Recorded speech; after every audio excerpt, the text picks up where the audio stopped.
అజ్ఞానమే జ్ఞానానికి కారణమవుతుంది. భావుకుడు అన్న మాటలోనే మొత్తం అంతా ఉంది. తురీయము అంటే భావుకుడు లేని స్థితి. భావుకుడు లేని స్థితి, భావుకుడు ఉన్న స్థితి, ఈ రెండింటిని అర్థం చేసుకోండి. ఉన్నదేదో ఉంటుంది. భావుకుడు పోవటం అంటే ఇంట్లో ఏం లేదు. భావుకుడిని అర్థం చేసుకున్నప్పుడు భావుకుడు లేడు అని ఏది ఉందో అది ఉంది. తెలియని స్థితి జ్ఞానమే అయితే, ఆ తెలియని స్థితి ఆలోచనలో భాగమైనప్పుడు అది దుఃఖహేతు అవుతుంది, లేదా ఖేదమో మోదమో ఏదో అవుతుంది. ప్రతి జీవుడు చేసేది మనసుకి ఖేద కలిగినప్పుడు మనసు ఒకసారి శాంతి వైపు చూస్తుంది, శాంతి కావాలి. అట్లనే ప్రయాణము, అది బోధలేని జ్ఞానము, అది బోధలేని సాధన, అది అనుగ్రహం అంటే.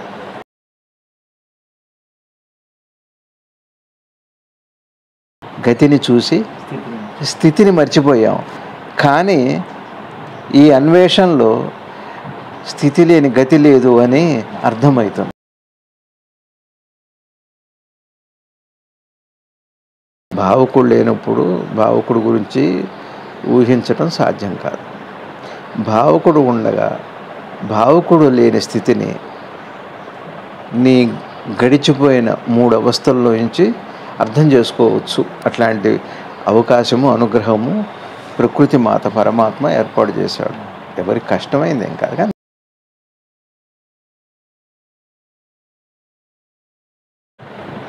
స్వామి నమస్తే. స్వామి సద్గురు శ్రీ శివానందమూర్తి భగవానుల వారి గీతా ప్రసంగాల్లో 2వ అధ్యాయం 69వ దానికి ఇంకా కంటిన్యూషన్లో కొంత వివరణ చెప్తున్నారు. పోయినసారి త్రివిధావస్థల గురించి చెప్పారు. గురుగారు చెప్తున్నారు, ఆత్మ వస్తువు అనుభూతమైనప్పుడు ఈ జీవాత్మ 3 దశలు దాటి 4వ స్థితి అయిన తుర్యావస్థలో ఉంటాడు. దానిని సమాధి స్థితి అని పేరు. ఎందుకంటే బ్రహ్మానుభూతికి పేరు లేదు. ఏ పేరు పెట్టినా అన్వయం కుదరదు. బ్రహ్మభావన అంటే భావకుడు ఉండాలి. అతడు లేని స్థితే బ్రహ్మానుభూతి. మొదటి 3 అవస్థల్లో ఉన్న మాయావరణం తుర్యావస్థలో ఉండదు. బ్రహ్మ వస్తువు అజము, నాశనము లేనిది, స్థితి మాత్రమే ఉన్నది. ఈ విషయం స్వయంగా తెలుసుకోవాలి. గ్రంథాల నుండి, ఉపన్యాసాల నుండి తెలుసుకునేది కాదు. అలా తెలిసేది కేవలం మనసుకే.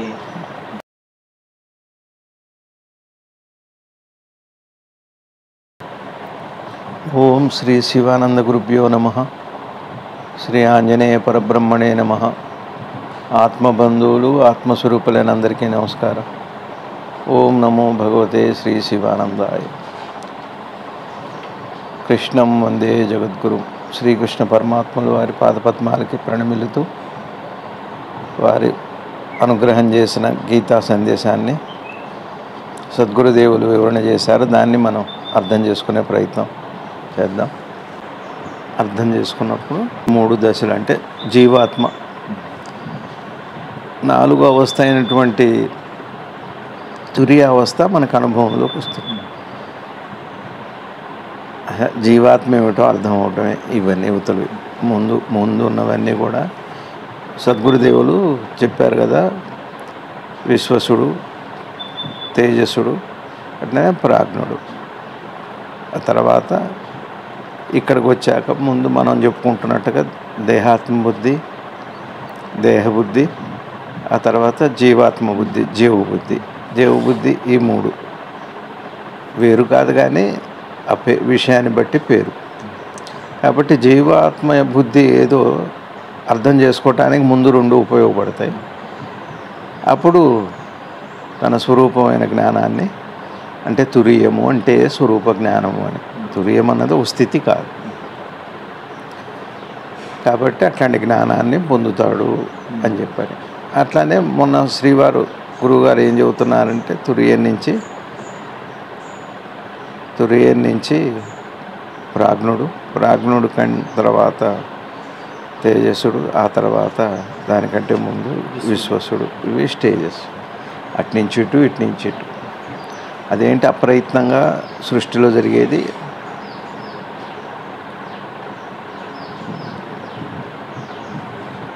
తురియ నుంచి విశ్వసుడు దాకా అది అది ఒక క్రియ. అవగాహన అంటూ చేసుకోవటం నుంచి ఇటు నుంచి చేసే ప్రక్రియ. అంటే చివరికి మిగిలేది అవగాహనే, అర్థమవటమే. అర్థమవటం అంటే తానది అవ్వటం. అది పేర్లు పెట్టేవి కాదు. బ్రహ్మానుభూతికి సత్యానికి పేర్లు లేవు. కానీ ఏదో ఒకటి మరి ఒక స్థితి ఒకటి ఉంది అంటేనే మొదలు పెడతాం కదా.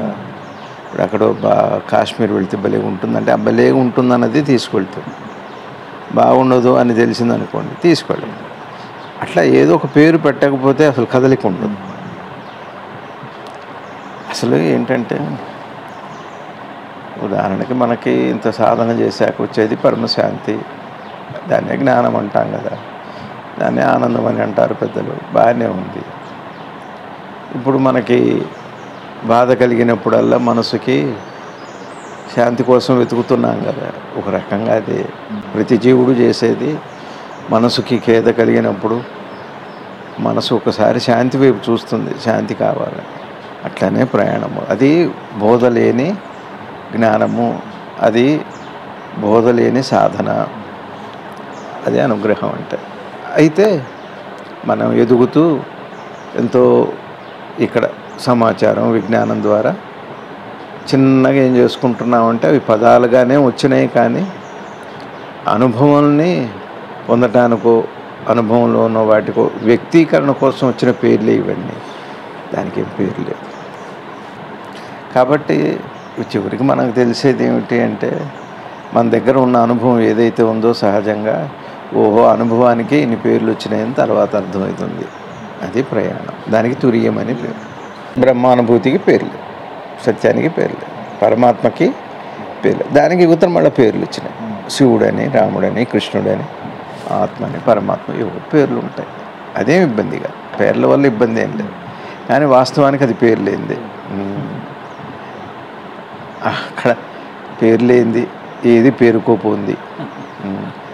అక్కడికి వచ్చాక ఏదో పేరు వస్తుంది అనుకోవటం కూడా ఏం లేదు. పేరుకుపోయేది లేదు, పేరు వచ్చేది లేదు, పేరు పోయేది కూడా లేదు. కీర్తి ప్రతిష్టలు అవన్నీ అట్లాంటివి ఏమి ఉండవు. అసలు ఒక రకంగా ప్రతిష్ట అంటే అది. ఏ పేరు పెట్టినా అన్వయం కుదరదు. అందుకే ఇన్ని గొడవలు అవుతాయి. ఉన్నాడని లేడని రెండు వర్గాలు ఉన్నాయి కదా, ఉందని లేదని. ఇప్పుడు అదే అని, అప్పుడు ఇది అదే, అది కాదు అదే అని. ఇవన్నీ ఎందుకు వచ్చినాయి అంటే పేర్ల వల్లే. ఎందుకంటే నిన్న మాటల్లో చెప్పా, బహుశా మరి అమ్మ గురించి చెబుతూ తెలియని స్థితి ఎప్పుడు బాధ పెట్టట్లేదు అన్నాను. బహుశా ఎంతవరకు దాన్ని అర్థం చేసుకుంటారని మళ్ళీ ఒకసారి వివరణ చేస్తాను. తెలియని స్థితి అది. తెలియని స్థితి అంటే తెలియని స్థితి, మనకి తెలియని విషయాలు సమాచారంగా కానీ ఆలోచనలో కానీ లేనప్పుడు అది తెలియని స్థితే కదా. మీకు ఏది తెలియదో అది తెలియని స్థితి. అది ఎప్పుడు బాధ పెట్టలేదు. తెలియంది ఏది మిమ్మల్ని బాధ పెట్టలేదు.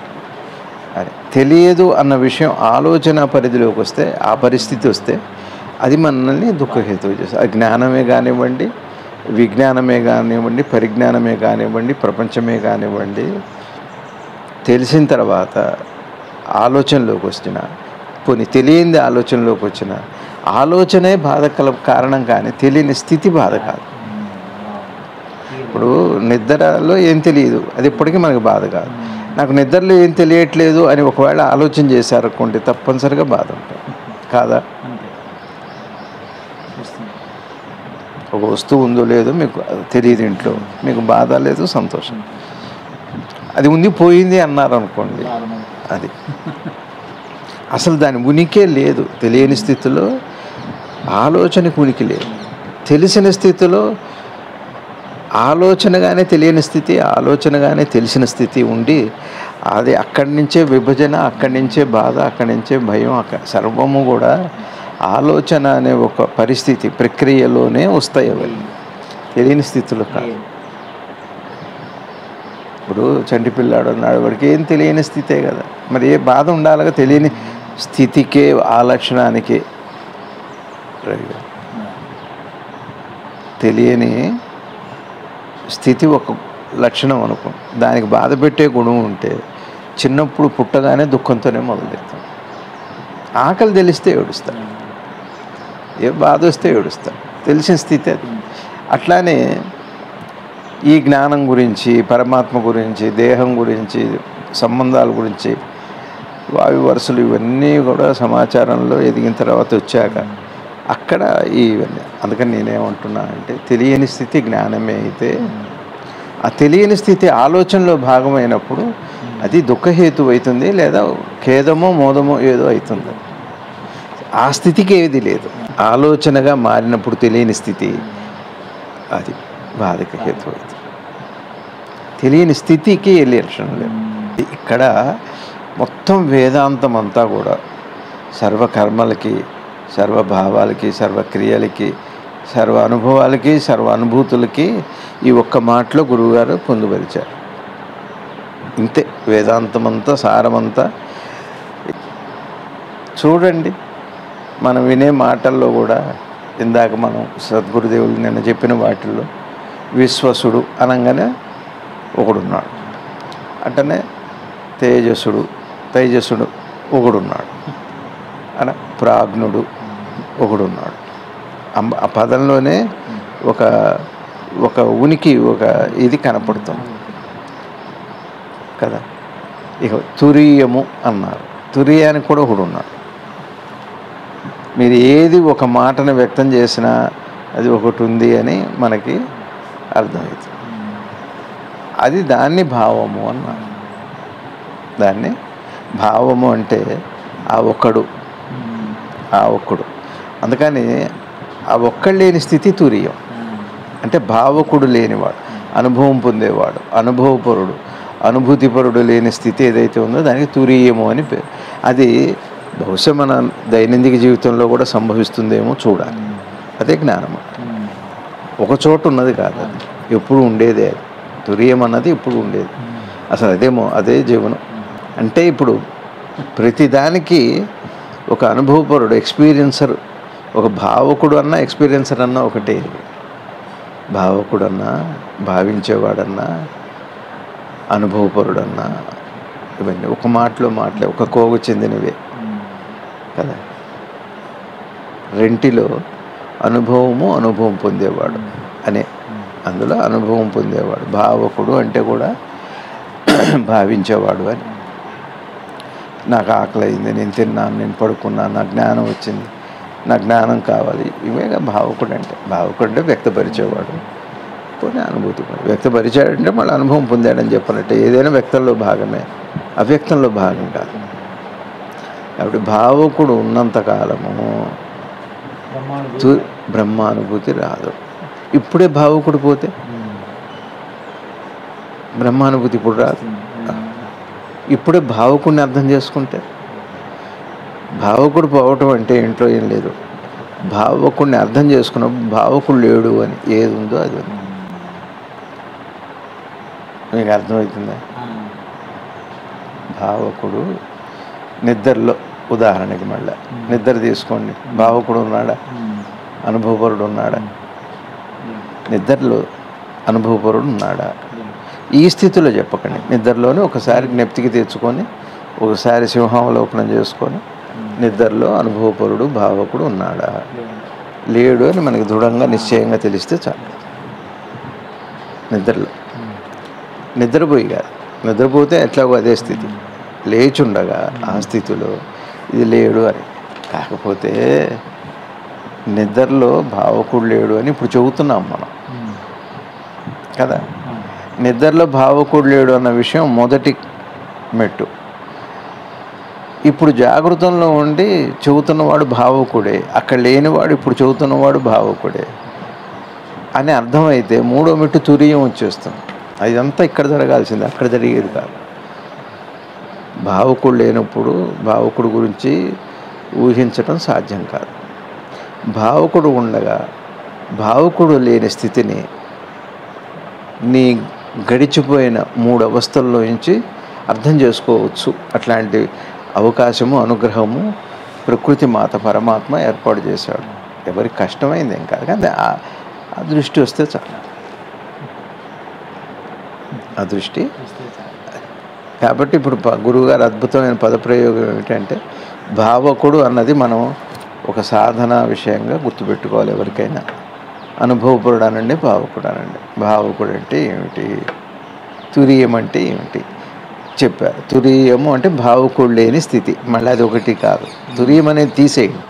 భావకుడు లేని స్థితి, భావకుడు ఉన్న స్థితి, ఈ రెండింటిని అర్థం చేసుకోండి. ఉన్నదేదో ఉంటుంది.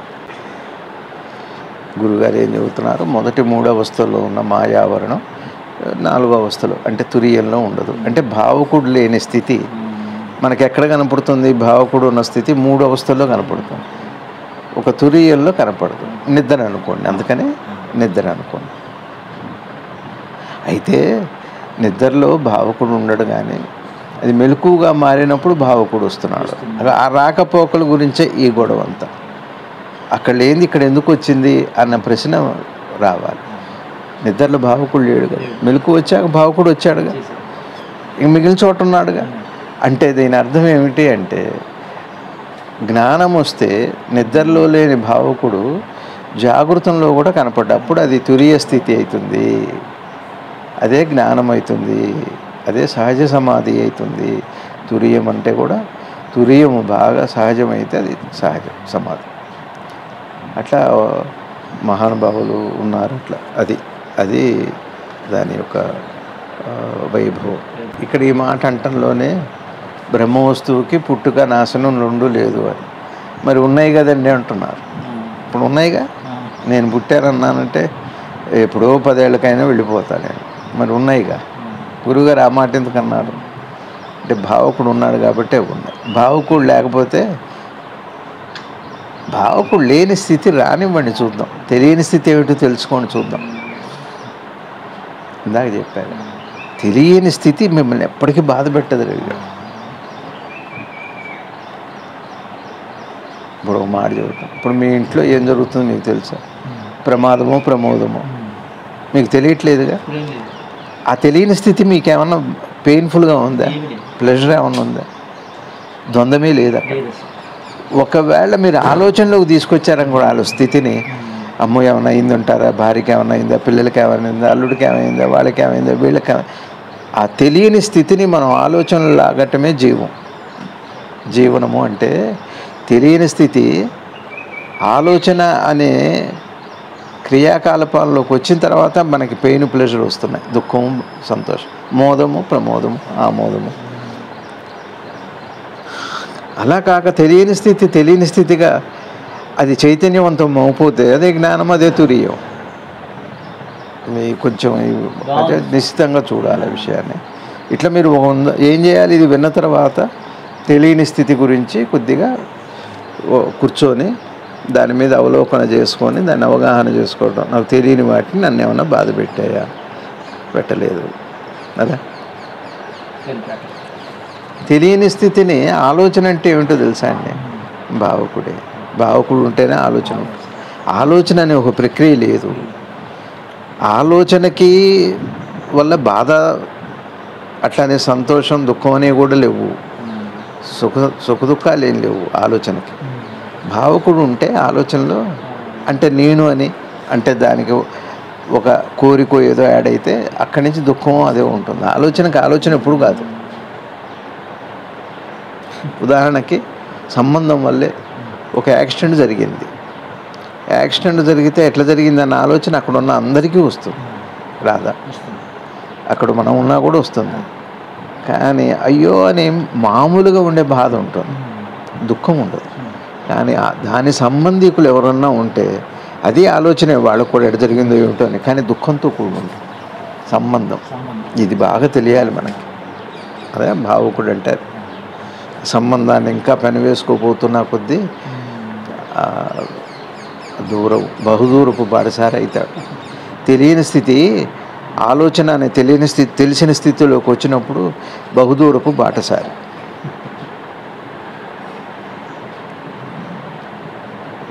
అది స్థితి అన్న మాట సత్యానికి మరో పేరు స్థితి. అందుకనే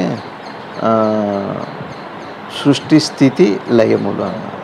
సృష్టి స్థితి లయములు. స్థితి అనేది ఉంటేనే సృష్టి లయం. ఒక ఉనికి ఉంటేనే పునర్జన్మ మరణం అని ఉంటుంది. అది స్థితి అంటే. స్థితి అనే మాట సత్యానికి చెప్పే మాట.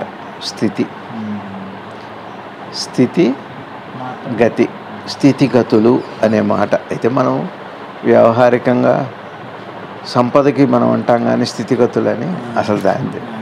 స్థితి ఉంటేనే గతి, స్థితి లేని గతి లేదు. కానీ ప్రతివాడికి తప్పనిసరిగా గతి మళ్ళీ స్థితి అవుతుంది.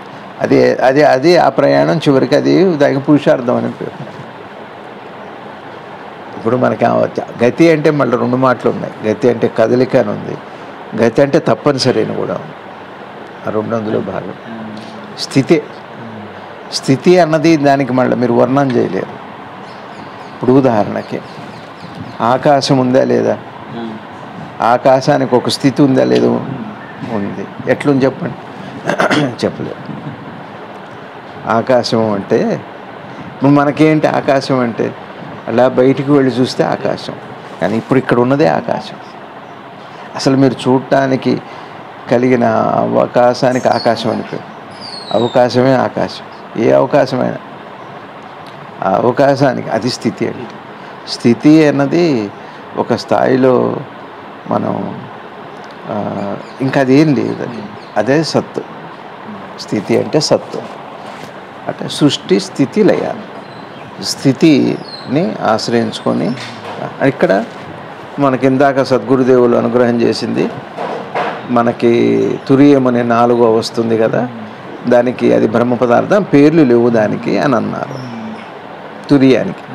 కాబట్టి ఇక్కడ తురియమే అవకాశం అంటే అక్కడ తురియమే స్థితి. అసలు స్థితి అంటే సహజ స్థితి. మీ సహజ స్థితి అదే అని అంటే అర్థం ఏమిటంటే మీ స్వరూపం అదే అని. మనం స్థితి అదే అని అనగానే మనం ఏం చేస్తామంటే యువతల కార్యకలాపాలు గతిని చూసి చెబుతున్నాం. గతిని చూసి స్థితిని మర్చిపోయాం. గతిని చూసి స్థితిని మర్చిపోయాం. కానీ ఈ అన్వేషణలో స్థితి లేని గతి లేదు అని అర్థమవుతుంది. అప్పుడు స్థితి గతి కాదు, గతి స్థితి కాదు. స్థితి అది ఒక అద్భుతమైన స్వస్థితి, అది ప్రయాణం. కాబట్టి తురియమని ఏదైతే ఉందో, ఈ తురియ అవస్థ ఏదైతే ఉందో ఈ 3 అవస్థలుగా మారుతున్నా అదే అందరిది. తురియమే ఇందాక నేను చెప్పే ప్రాజ్ఞుడుగా, తైజస్సుడుగా, విశ్వసుడుగా స్థితి ఇదే. ఇది ఉంటూ అవిగా మారుతాయి. అదిగా ఉంటుంది, మారకూడదా? ఏం రవి గారు, ఒక ఎత్తు చెట్టు అయినప్పుడు చెట్టు మళ్ళీ ఎత్తుగా మారటానికి ఏం కష్టం? ఏదైతే అది అనేది. ఇప్పుడు ఇంతమంది గురువులు, ఇన్ని రకాల మార్గాలు, లేకపోతే ఇంతమంది దేవతలు, ఇంతమంది ఎందుకు వచ్చారు అంటే సృష్టి అంటే వైవిధ్యం కదా. ఒక్కొక్క గురువు సత్యాన్ని ఒకలా చెబుతారు. సద్గురువుల గురించి మామూలు వాళ్ళు మాయ చేసే వాళ్ళ సంగతి మనకి తెలియదు. మనసు మాయ చేస్తే అది మనకు తెలియదు. కానీ ఒక్కొక్కరు ఒక్కొక్క జీవన విధానంలో ఉన్నారు. మీరు ఎవరిని చూసుకుంటే సద్గురువులు, జ్ఞానుల్ని. ఎందుకు అంటే ఒకటే తీపి కదా. మరి అన్ని రకాల పదార్థాలు, ఎన్ని వందల రకాల స్వీట్స్ వచ్చినాయి ఇవాళ, ఎన్ని వందల రకాల స్వీట్స్. ఒక తీపినే తీసుకుంటే పోలా? ఎందుకు ఇన్ని స్వీట్స్? ఎందుకు? మైసూర్ పాకు, జిలేబీ, కోవా బిళ్ళ, కలాకండు, ఇవన్నీ ఎందుకు? ఒక స్వీటే చాలు. అందుకని పోనీ ఇన్ని స్వీట్స్ ఉన్నా ఒక్కొక్కడు ఒకదాన్ని ఎందుకు ఇష్టపడాలి? అందుకని ఇన్ని స్వీట్స్ వచ్చినాయి. ఇన్ని స్వీట్స్ ఎందుకు వచ్చినాయి అంటే వీళ్ళ కోసం. ఇది ఎవరు తయారు చేశారు ఈ స్వీట్స్? మరి అసలు వీళ్ళకి ఆ ఇష్టం దాని మీదకి ఎవరు తయారు కాదు. నిర్మాణంలోనే అలా ఉంది, వైవిధ్యంలో భాగం అది. మీకు అటు వెళ్ళింది, నాకు ఇటు వెళ్ళింది. నాకు జిలేబీ చాలా ఇష్టం, మీకు కోవా ఇష్టం. మరి కోవా ఎందుకు తయారైంది? ఒకటే స్వీట్ కదా, మరి ఒకటే పదార్థం కదా. మీరు రవి గారు, నేను రమణని, పేర్లు మార్పు, కానీ పదార్థం అదే. స్వీటు అనేక, మీరు ఏ తిన్నా మీరు చూడండి, ఏ తీపి పదార్థం అయినా పేర్లు మారినాయి. కొద్ది కొంత దాని రుచి మారుతుంది, కానీ తీపి కాకుండా కాదు, తీపి ఉండగానే. కానీ తురియమే పాలన బట్టి వైవిధ్యంగా, ఇంత బహురూపంగా, బహునామాలుగా ఉంది. అది ఒక్కొక్కళ్ళకి ఇప్పుడు ఇదే మాట నేను భావుకంగా కవితగా చెప్తే నచ్చవచ్చు కొంతమంది. దీన్ని పురాణంలో పెద్ద పెద్ద మాటలు చెప్తే నచ్చవచ్చు కొంతమంది. చాలా చిన్నగా చేసి చెబితే నచ్చవచ్చు. దీనికి ముందు ఒక ప్రక్రియ పెట్టి ఎన్నో చేస్తే నచ్చవచ్చు. ఇంత వైవిధ్యం ఉంది. కానీ సత్యమే.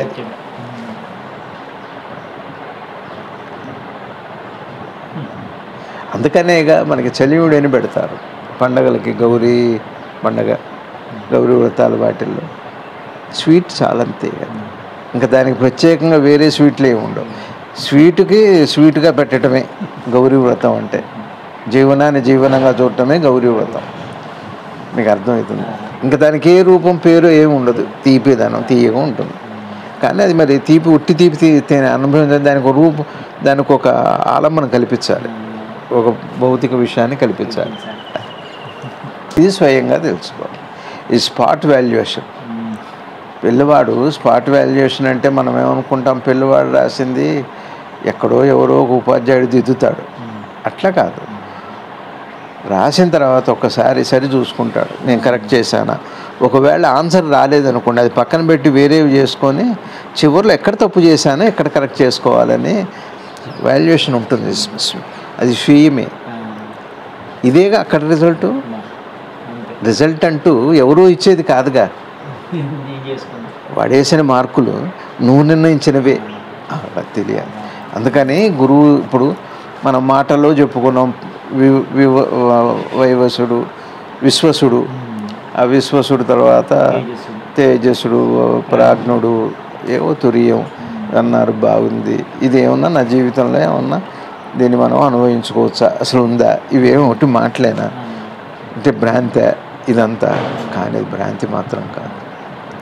భ్రాంతి పోవటానికే భ్రాంతి పోవటానికి భ్రాంతి ఉండాలి.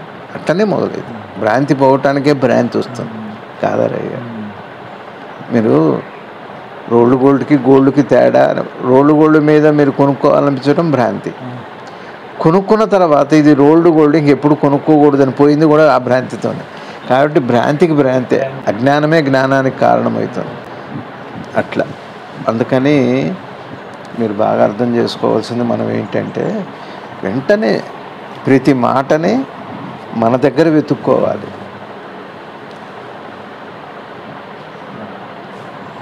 జాగృతాన్ని, స్వప్నాన్ని, సుషుప్తిని 3 పెట్టుకుంటే మీకు తురియం అనేది ఓ స్థితే. కానీ అది ఒక ప్రక్రియ కాదు. స్థితి వేరు, ప్రక్రియ వేరు.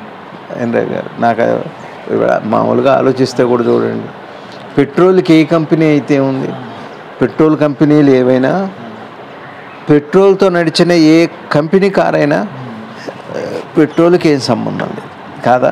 Ambassador నడపచ్చు, fiat నడపచ్చు. 100 కంపెనీల కార్లు ఫ్యూయల్ అయితే మెయిన్. అది స్థితి, ఇది గతి. మీకు అర్థమవుతుంది. ఇట్లా వైవిధ్యం. అందుకని ఈ మాటను మనం బాగా గుర్తుపెట్టుకోవాలి. ఇదేంటి స్వయంగా తెలుసుకోవాల్సిందే అన్న మాట ఇక్కడ చెప్పాను. కాబట్టి స్వీయ సాధన అవసరం. భగవాన్ కూడా అదే చెప్పారు. గురువు ఆత్మజ్ఞానాన్ని ఇవ్వడు, అడ్డంకులు. సద్గురు శివానంద గురుదేవులు వారు నాకు చేసింది ఏమిటి, ఎప్పుడు నాకు ఆశ కల్పించలేదు, భ్రాంతి కల్పించలేదు. నేను చేసి పెడతానని చెప్పలేదు. చేసుకుంటూ ఉంటే ఎక్కడన్నా నాలో ఒక తప్పు అవగాహన, తప్పుగా ఆలోచన చేస్తే అలా కాదు ఒకసారి. మళ్ళీ దాని గురించి కూడా పేజీలు ఏం చెప్పలేదు, పేరాలు ఏం చెప్పలేదు, ఉపన్యాసం ఏం లేదు, బోధగా కూడా లేదు. గురువు బోధగా చేయడం, బాధ అయిపోతుంది. విషయాన్ని బట్టి చెప్పేది బోధ కాదు రవి గారు. మీకు అర్థమైంది. పిల్లలు అన్నం తింటుంటే గుటక పడదు, ఒక్కొక్కప్పుడు గొంతు గుటక పడకపోతే నీళ్ళు తాగునాన్న అంట. కొద్దిగా నీళ్ళు తాగితే అయిపోయింది. అది గురువు చేసే పని. వాడి గొంతే, వాడి అన్నమే, వాడి కడుపే నిండుతుంది, వాడి ఆకలే తీరుతుంది, వాడికే బలం వస్తుంది. ఇవన్నీ వాడి దగ్గరే జరుగుతున్నాయి. దీని గురించి వాడికి తెలియదు, నీళ్లు తాగితే పోతుందని. ఇది గురువు అన్నమాట. అన్ని నీళ్ళు తాగగానే వెంటనే దిగిపోతుంది. అవే గురువు అంటే అర్థమైందా మీకు? అది లేని జీవితం ఉంది, ఊహించండి. ప్రకృతిని కొన్ని అక్కడి నుంచి వచ్చేవి కూడా అంతా ప్రకృతే. జంతువులను చూస్తే అర్థమవుతుంది. నాకు నిన్న మన దగ్గర ఒక కోతి వస్తుంది. ఆ కోతికి చెయ్యి లేదు, కొద్దిగా పోయింది. ఇప్పుడు మనకు అదే ఒక చెయ్యి కట్ అయితే ఎన్ని హాస్పిటల్స్, దానికి ఎంత యాంటీబయాటిక్స్, బోల్డంత ట్రీట్మెంటు, సర్జరీస్తో ప్రహసనం, చాలా ప్రహసనం ఉంది. మరి ఆ కోతికి చెయ్యి ఇరిగింది, ఎట్లా తగ్గింది? ఎవరు దాన్ని మళ్ళీ దాంతో అక్కడ అట్లా కలుసుకునేట్టుగా చేసింది? ఎక్కడుంది ఆ శక్తి? కోతిలోనా, ప్రకృతిలోనా? అట్లయితే కోతి ప్రకృతి వేరే. కోతి ప్రకృతి వేరై ఉండొచ్చు, కానీ కోతి ప్రకృతిలో వేరు కాదు. ఇది బాగా చూస్తే ఆ కోతిని చూడండి వస్తే మరి ఎట్లా దానికి చెయ్యి ఎట్లా మళ్ళీ అది స్వస్థత చేకూరింది ఆ చేతితో. ఆ కుంటి చేతితోనే తను పని చేసుకుంటాడు, ఒక చేతితోనే. ఇందాక మేము పూజ చేసుకుంటుంటే అది వెళ్తుంటే మా లక్ష్మి చెప్పింది, అదిగో కుంటి ఇదే చేయలేదు దానికని. నేను చూస్తూనే ఉన్నాను. ఇక ఇది ఎవరు దాన్ని స్వస్థత చేకూర్చారు? ఎన్నో జంతువులు. మీరు ఆలోచించండి.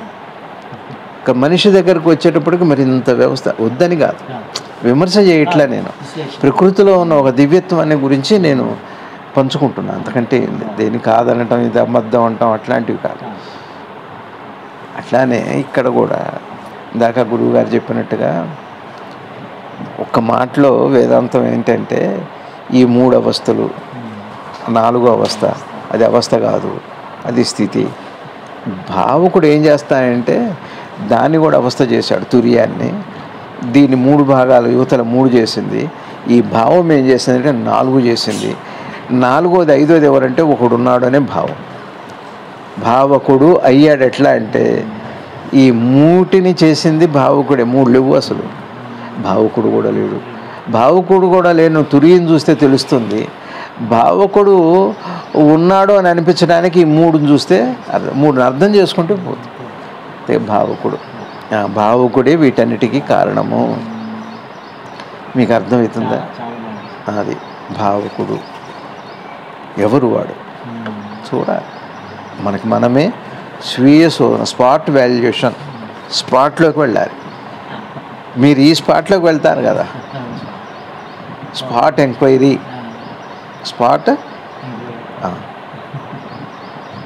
ఇక్కడేమో బయటికి వెళ్ళాలి, ఇక్కడేమో స్పాట్లోకి వెళ్ళాలి. స్పాట్ ఉన్న స్పార్క్ అక్కడే ఉంది. స్పాట్ వేరు, స్పార్క్ వేరు కాదు, అంతా అక్కడే ఉంది. అక్కడ భావకుడు లేడు. మళ్ళీ చిత్రం అది. భావకుడు లేడు అని వెళ్ళాలంటే మీరు స్పాట్లోకి వెళ్ళాల్సిందే. నా పరీక్ష పేపర్ నేనే ఉత్తరం రాస్తే మనమేగా సరి చేసుకుంటాం. మీరు ఇక్కడ ఉత్తరం రాస్తున్నా ఉత్తర బంధువులు సరి చేస్తారా ఏమిటి? మీరు ఒక మెసేజ్ చేస్తుంటే మీ మెసేజ్ని వాళ్ళు సరి చేస్తారా? మీరే సరి చేసుకోవాలి. అది గీత అంటే ఆచరణ. మీరు స్వీయంగా శోధన చేసుకోవాలి. కానీ నేను ఇన్నాళ్ళు చెప్పినా, మీరు ఎన్నాళ్ళు చెప్పినా, ఈ ప్రపంచంలో ఎంతమంది మహానుభావులు వచ్చినా ఇది ఇట్లా కొనసాగుతుంది. ఇదొకటి. ఇవంతా కూడా విశ్వసుడి లక్షణాలు. ఇదంతా కూడా ప్రాజ్ఞుడి లక్షణాలు కాదు. స్పాట్ అంటే అందుకని ఇవన్నీ గురువుగారు భావకుడు అన్న మాటలోనే మొత్తం అంతా ఉంది. పుట్టుక చావు నిర్ణయించేది భావకుడే. ఇన్ని అవస్థలు నిర్ణయించేది ఇంకో అవస్థ ఒకటి ఉంది, ఇది కాక జ్ఞానం ఉంది, అంత అందుకని భావకుడిని అర్థం చేసుకోవచ్చు డైరెక్ట్గా. ఓపిక ఉంటే, మీకు బలం ఉంటే, మీకు అంత నిశ్చిత దృష్టి ఉంటే, అదే అవమానమేం కాదు. లేకపోయినా పర్లేదు, ఉన్నవి చాలు. ఉన్నదైనా చాలు, ఉన్నవైనా చాలు. ఉన్న వాటిలో చూసినా జ్ఞానమే, ఉన్నదాన్ని చూసినా జ్ఞానమే. అవసతే అనుగ్రహం, పరమాత్మ యొక్క అనుగ్రహం. ఎవరి మీద కులము, మతము, దేశము, కాలము ఇవన్నీ లేవు. మన మనసు ఎట్లా ఉంది అన్నది ఇప్పుడు బాధపడాలి వద్దని నేను కదా నిర్ణయించుకుంటున్నారు కదా. నాకు ఏది ఇబ్బందో నాకు తెలుస్తుంది, మీకు ఎలా తెలుస్తుంది అని బాగా చెప్పారు గురువుగారు. అలా తెలిసేది ఎవరికి? మనసుకి. ఏ మనసుకి? అలా తెలిసే మనసు ఎవరికి? ఉద్దేశం లేని మనసుకి, భావకుడు లేని మనసుకి తురియావస్థ కానీ సత్యం కానీ తెలుస్తుంది. భావనతో ఉన్న మనసుకి, ఉద్దేశాలతో ఉన్న మనసుకి, కోరికలతో ఉన్న మనసుకి కాదు. కోరికపోయిన మనసుకు మాత్రమే తురియం అనుభవంలోకి వస్తుంది. ఎంత అద్భుతంగా చెప్పారు. తురియం కూడా మనసుకు సంబంధించిందే. అసలు మనసే నేను అన్నాడుగా, ఇంద్రియాల్లో పరమాత్మ బహుశా వస్తుందేమో భవిష్యత్తులో. కాబట్టి ఈ విధంగా గురువుగారు ఒక అద్భుతమైన కానీ సాధన చేయాలి. భగవాన్ కూడా చెప్పారు చేయాలి. స్వీయంగా ఎవరికి వాళ్ళు దేన్నైనా సరే లక్షలు సంపాదించడానికి విదేశాలు ఎందుకు వెళ్తున్నామంటే వాడే వెళ్తున్నాడుగా. ఎవరిని మనిషిని పంపిస్తే ఎట్టయితుంది? మా వాడు నా తరఫున ఉద్యోగం చేస్తాడట, కుదరదుగా. వాడే వెళ్ళాలి, వాడే సంపాదించుకోవాలి, వాడే ఎంజాయ్ చేయాలి. అంతే. ఇది కూడా అంతే.